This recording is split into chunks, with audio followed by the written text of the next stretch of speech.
لما بقول للأمهات فكرة إن حلو إنك تكوني مهتمة ببيتك وبولادك وبزوجك، حلو إن يكون ليكي الأولوية أو ليهم الأولوية عندك، بس كمان لازم يكون انتي كمان ليكي حاجة بتعمليها خاصة بيكي انتي بتاعتك انتي. ما بكونش خالص بقصد فكرة إن يكون عندك كارير وكيان وشغل خالص.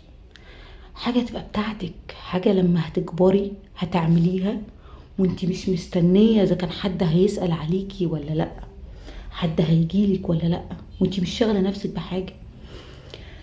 آه الأمهات بتستهون بالموضوع ده، وبتستهون بفكرة يعني ايه يجي عيد واروح انزل اجيب طقم ليا ازاي والعيال دي ولادي، وما بيبقاش عشان هي مش لاقيه او هي عشان مش عارفه تجيب لهم، لا خالص والله.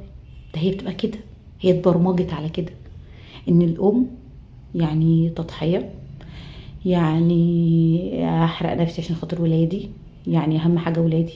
ما اعترضناش على ده، بس انا فين لما ببقى قاعده بستمتع بكوبايه الشاي الوحيده اللي بشربها في حياتي، في يومي قصدي، ويدخل عليا ابني واديها له عشان ما ينفعش ما اديلوش شاي؟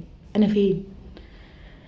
الامهات اللي بتستهون بدي بالحته دي ببقى نفسي قوي آه، قاعده مع مع جده، مش بقى بقيت جده خلاص، 50 و60 سنه، جايه بتقول انا لوحدي. انا بعد ما كبرت وربيت وجوزت وده دوري، ما بنكروش، بس بقيت لوحدي. ولما بقيت لوحدي مبقاش حد يسأل عليا، وكمان ما بقاش في حد، بقيت في حاجة اعملها عشان تعملي لها عادات تاني من دلوقتي وحاجات تعملها لنفسها، مش هينفع، بتبقى صعبة قوي. غير لما تبقى لسه صغيرة وعندها ولادها صغيرين، وتعمل مكتبة في بيتها وتقعد تقرأ، تجيب كتب، تعمل هواية تمارسها، تروح حلقات تحفيظ، تقعد في مسجد، تقعد في، تبقى عندها صحبة بيحضروا لقاءات، بيخرجوا، بيعملوا أي حاجة، حاجة ليها هي. فلما تكبر تتسند على الحاجات دي، فلما تكبر ما تحسش انها كبرت وهي عندها 50 سنة، تحس انها عجزت.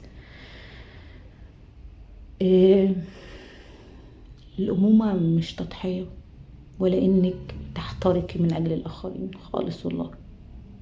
الامومة يعني انك تدي بس بالقدر المستطاع بتاعك، وما تنسيش نفسك في وسط ده، وما تنسيش نفسك علشان تستني لما تبقي 50 و60 سنة في الوقت اللي انتي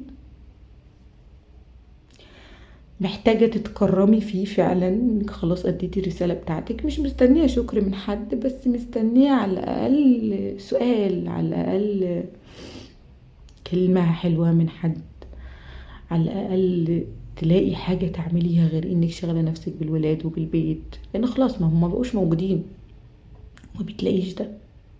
فبالتالي ارجوكي الحقي نفسك دلوقتي.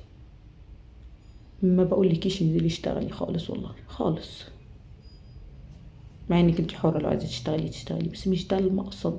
بقولك دوري على حاجة ليكي، دوري على حاجة تملى يومك، دوري على حاجة لما تيجي تفنطي يومك وتلاقيه بس للولاد، تعرفي ان في حاجة غلط، تعرفي ان العيال دي لما هتكبر انت هتبقي تايهة، وحرفيا هتخربي حياتهم بعد كده من كتر ما انت قاعدة فاضية. دوري على صحبة، دوري على مسجد انزلي احفظي فيه قرآن، احضري فيه دروس، دوري على كتب اقرأي، تعلمي القراءة، تعلمي اي هواية انت بتحبيها، دوري على الحاجة بتاعتك لما تقعدي بيها ومعاها تستمتعي. ولما تكبري ميبقاش ناقصك حاجة، ولما تكبري ما اتمناش اشوفك هنا وانت جايه تقولي لي انا لوحدي.